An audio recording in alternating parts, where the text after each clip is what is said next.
I know in the Guardian a few months ago, for the Eurostats, I think it was Eurostats study they were citing, and pensioner poverty and child poverty is higher in Britain than the rest of Europe. Right? It's the highest for both extremes, or the start and the finish. It's the highest. So if what you were saying, that was there, what you were saying about poor diet and comparing it to down here. And just on the, what I was just thinking about was in relation to if you had, say, stickers, thousands of stickers, right, or posted stickers, and you have enough people here and further afield who would contribute towards making them stickers and posters. And we just have simple question: fluoride banned across the EU for health reasons. Why not in Ireland? And the websites, your own and fluoridealert.org. And I just think it would have an exponential effect. Years ago, stickers or posters were good, but they were limited. When you can advertise the website, you have an exponential effect. And people who don't, there's a lot of people who don't use the internet, don't use social media, and they'd be, if there was thousands of these things all over the cities, people would definitely start talking about it. So what's all that about? Can we check it up on the websites? Yeah, so that's a great idea. So before everyone goes, we have Shane is down there. He has a clipboard with the names that we can take, and we can have. We're formulating a database, just exactly what you're saying, and sending out. We haven't made stickers now, but we have letters that we send out to people. We also have, there's a poster there that we've made, one of that, and then there's another one as well about. We're focusing in on the child protection against the fluoride, and it's a great idea to spread the stickers. So if you can leave the details. And sorry, I just forgot to say, really, really congratulations, fantastic.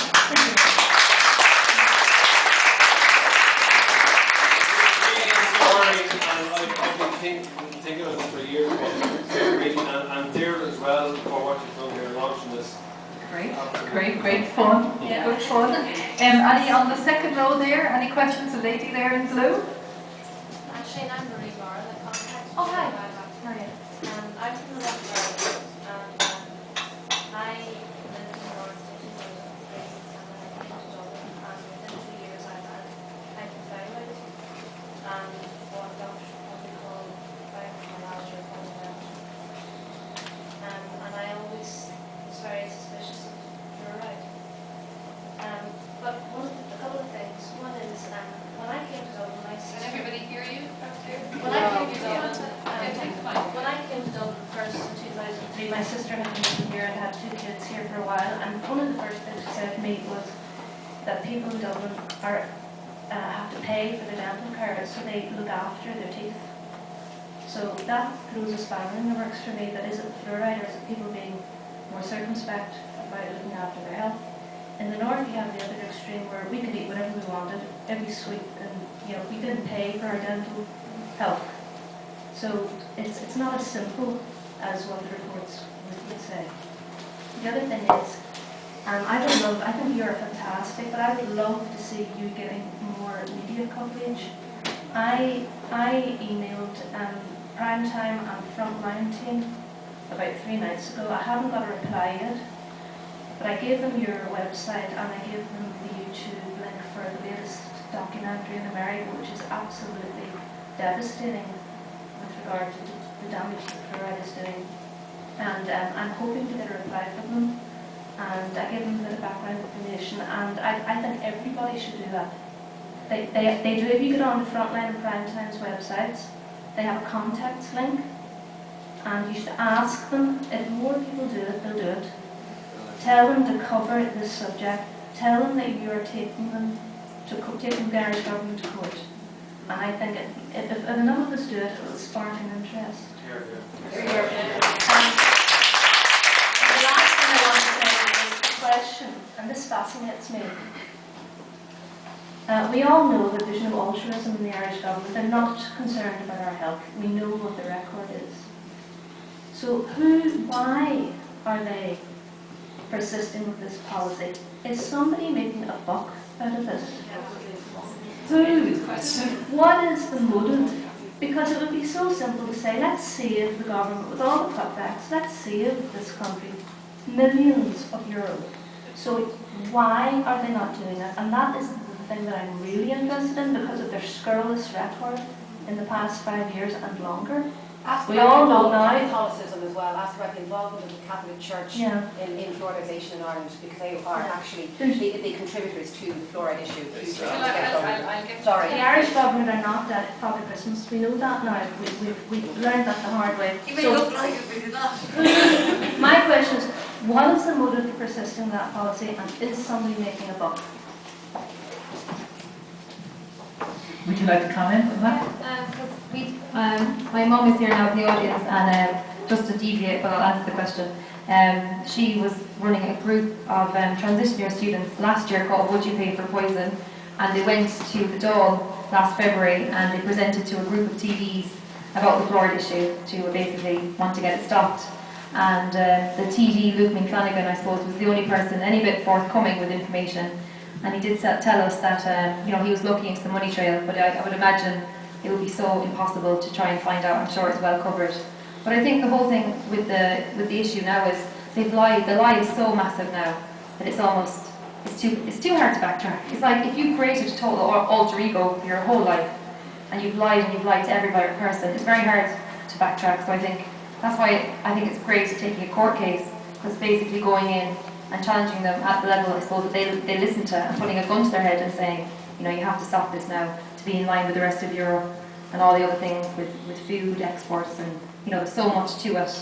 But in terms of money, I think absolutely people are definitely. And since Gael actually said would you like to- 2001, I was Sorry, just saying, would you like to comment on the next slide?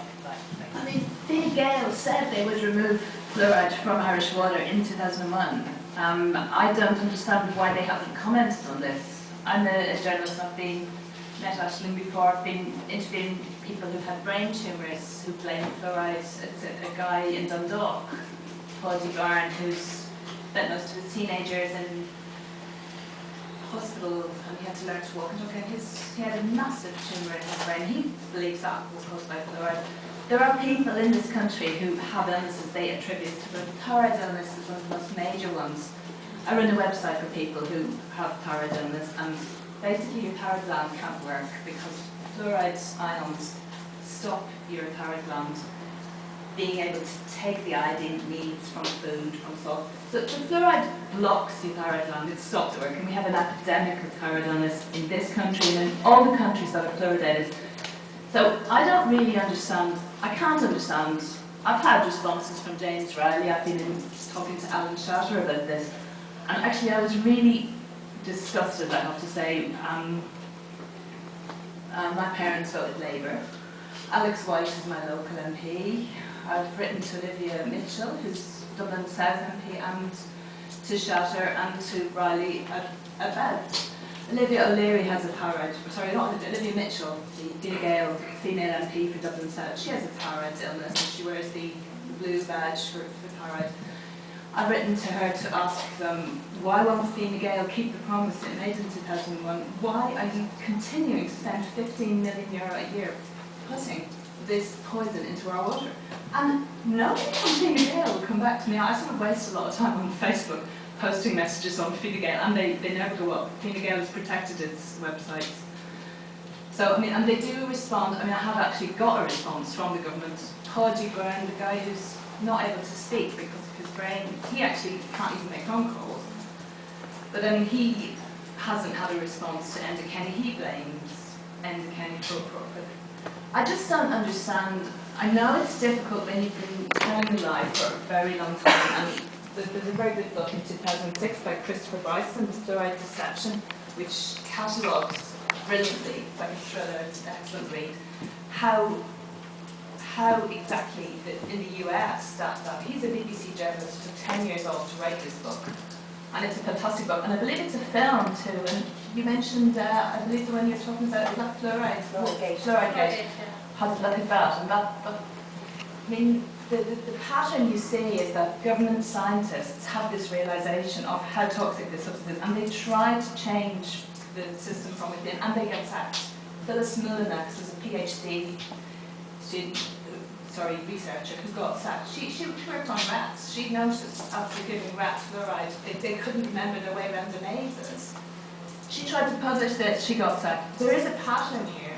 People, scientists, who are good, there's so many. Declan Wall, who actually knows the scientist, he's taken. We should be very proud of Declan Wall. I mean, he's really committed to exposing this. I mean, unfortunately, it's not going to be easy to expose it. I've been trying to interest publications, and to be honest, it's such a huge issue. The deeper you dig, the dirtier it gets. So I just wanted to try and highlight to you, we do have an opportunity. I believe Ashling's right. I think we can make it happen this year. It's going to be 50 years in 2 years since this stuff was put in our water. People have resisted, but we haven't been united enough or strong enough. We haven't worked together. And I think with social media, as Aisling pointed out, they've done it in Syria, they've done it in Egypt. I think we can make it happen, but I do think it's going to mean we need to, if we can get back to court, I think we have enough scientific evidence now. It's not, I think it's really good that you said, Aisling, about the woman, Gladys Ryan, who's dead. I've been trying to find out more about her and I haven't. But I didn't realise that the reason they said that she had a right to bodily integrity, but fluoride would not impact her because there were 5 water wells in her village. I mean, things have changed. Yeah. So can I just say before, I'd just like to tell everybody, you mentioned earlier that 10% of the UK only is fluoridated.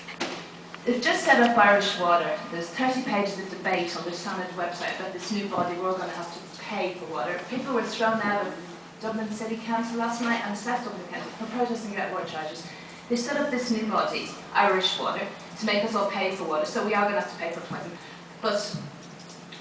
But there's a very, Walter Graham's a guy in Northern Ireland, and there's a very committed, he brought Sinn Féin supporters and loyalist supporters together to fight fluoride way back.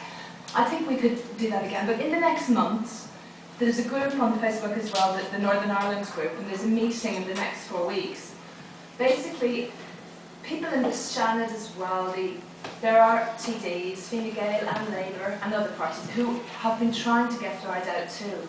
There's 30 pages of debate, but within the next few weeks, I think we can work with the people in Northern Ireland. I think if we all work together across the political spectrum, we can make it. I think we need to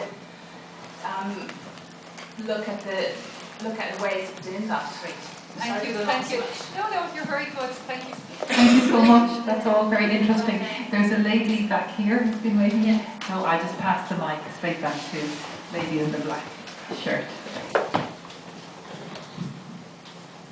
Give everybody a chance. Hi, Aisling. Apologies for shouting across at other lady earlier. It just burst out of me a fit of rage. Not what you were saying, just my inbuilt hostility to what's actually been happening to us. My name is Sinead Flannery. I have communicated with you over the last few months on Facebook. I think you're an inspiration and I am truly in awe of your sterling work. And because of you, I've installed a reverse osmosis filter.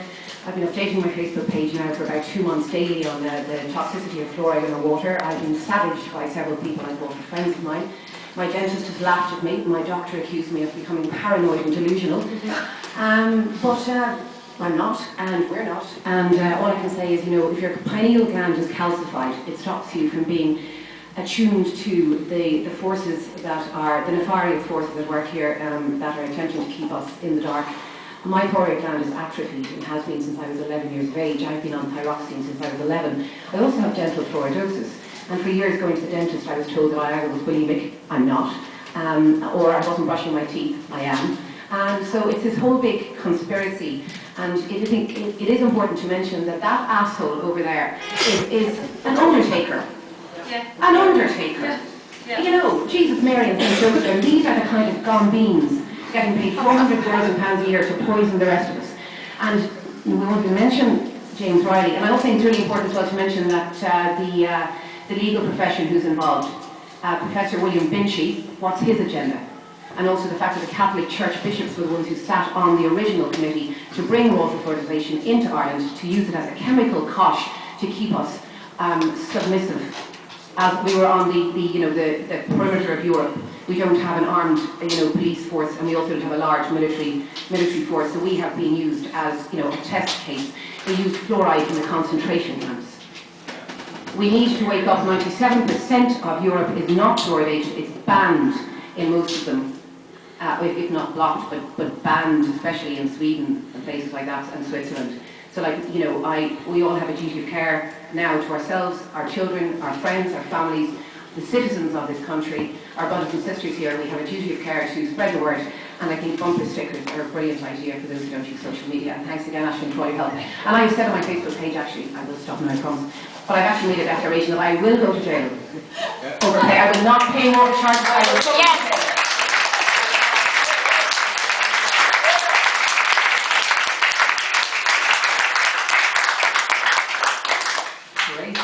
Fighting words.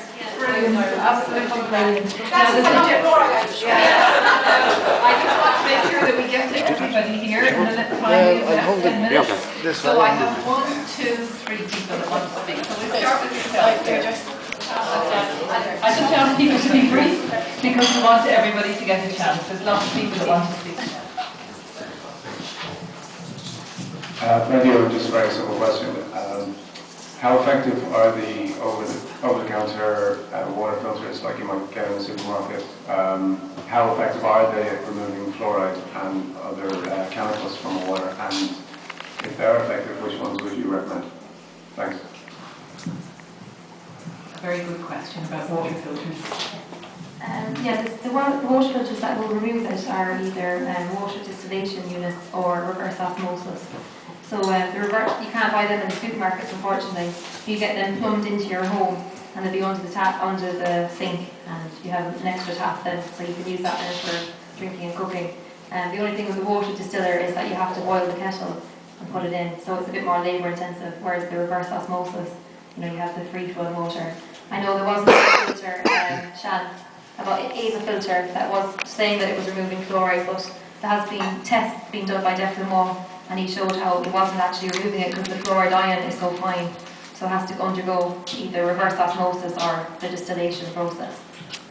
And I've actually contacted that company that supplies that water filter. I trusted basically they said it was a filtration made by Samsung, imported by food, and myself and a few other people bought one because we thought it was only €85. I'm just going to pass the mic on to this guy here and then I just want to give everybody a chance, so just keep it brief. Sorry if I'm just going. They're €200 actually, 200 for an under-sink reverse osmosis from water2buy.ie. I'm not on commission. Water2buy.ie, and it will just do your cold water tank. I'm sure Aisling could probably put that up on their website send it out tomorrow. €200 water fix yourself. distillation units apparently remove all minerals, which isn't good. You can get some added back in. I have a reverse osmosis system, and they have the minerals that are added back in. So this gentleman here. Thanks. My name's Sean. We've been in touch as well a couple of times. There was a point made about cross-border, it being an all-Ireland campaign, which is important, and also the thing about it being a cross-party campaign is very, very important, because I think there is always a danger you can fall into a kind of a common pitfall for campaigns like this of getting. And the media will do this if they can. They'll paint you into Crank's corner. The only time, and you see it with every European referendum, the only people that get from the no side are people who think we're being invaded by space aliens and lizards and things like that. And they can do that if we're not careful. And the fact that we've got Gael and Labour people who want the fluoride out of water, as well as a lot of people from the left and the right, is a head start. But we've got to be slightly cautious about how we put the arguments and which arguments we put first and in what order. Some of them are really, really easy, such as, for example, the fact that we were right to choose whether or not we're medicated is an easy one to tell to everyone. The fact that that most countries don't do this, but we do, is another one, and the health benefits not being proven is another one. It's a step beyond that when I think we start talking about conspiracy theories and concentration camps and we never do that. We've never ever done that. We've got to be careful not to sort of fall into that too quickly. it is, but you know, so are the other things. The other things are probably easier for people to swallow at this stage. There was yes, that's the other thing was the court case. Now, all being well, you'll win, and that'll be the end of it. We can all go out and do all the things, but just I think there needs to be I mean, I'm on the radical left, and they always tell me, you know, our struggle is not going to be won in the courts, and it's right in that regard, definitely. But I think a contingency plan for what to do in the event that we don't win the court case, it could be, that's actually can be an opportunity as a sort of springboard to launch the campaign into the next stage, and I think that's a huge thing to think about just in case. In the event that you win, of course, then you can just go and do other things. So, well, the biggest fluoride-free party you've ever absolutely, yeah. So just in case, I'm working with the other crew as well. The is it Fluoride Action? Yeah, to sort of, you know, get closer links with them in the event that the court case isn't successful is important as well. So, but yeah, brilliant. Thank you very much. There's a lady. I was going to go with this gentleman here and then. Can everyone hear me? Do I need that? Yeah. Oh, okay. You know, I was interested in the way you started the talk, just talking about how you were dealing with depression for years. I was feeling kind of dopey and lethargic for years, and I went to this guy who checks for allergies. But he mentioned just, you know, to drink water, you know, spring water. I hadn't noticed the difference. I've been just drinking, like I've changed kind of my diet, but I bulk water, just drinking that kind of clear water, which I presume doesn't have fluoride.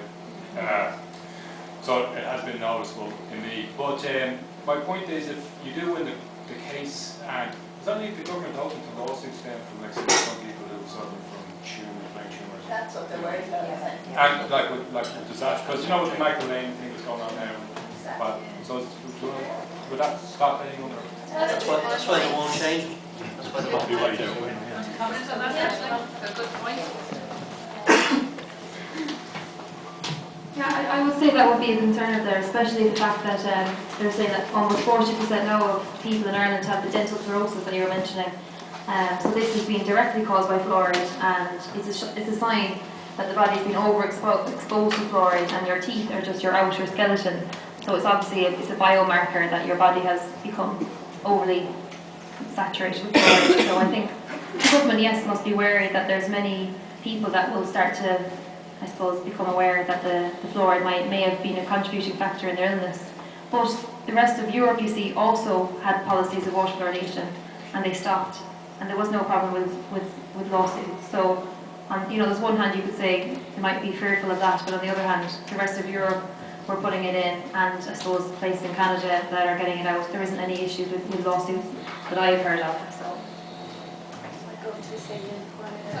I just noticed that within the idea of the Irish water body, although it's something none of us want to swallow, it's fun usually, I think that if we're going to pay for something according to the Food Safety Authority of Ireland, you have the right to know what's in it exactly, including the heavy metals, the grades and so forth. So it presents a unique opportunity to actually, in a way, play them at their own game. We want the label, we want the, and so what you know this as a restaurateur, exactly how strict it is. I spoke to you today.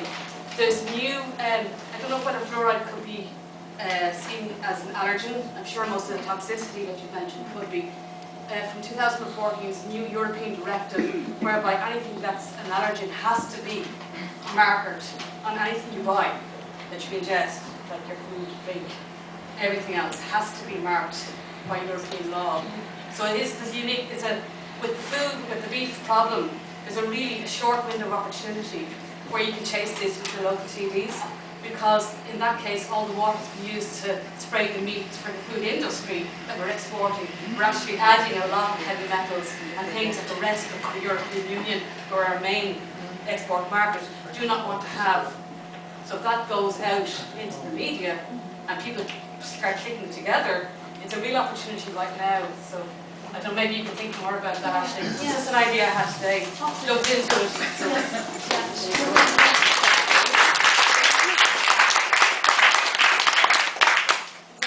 Do you have a Twitter address? I'm on Twitter, but Facebook and... We were on Twitter at some stage. I am on Twitter, Fluoride Girl, but everybody in the media is on Twitter. There's 3 handles. beforehand, if you can be really quick beforehand, if you can be really quick, we can take this gentleman here, maybe without the mic, if that's okay. It's just a point in question. Many years ago, I remember we were told we would have to change a lot of our laws in this country in regards to just basic things like hindering crops. You couldn't get it over a certain volume.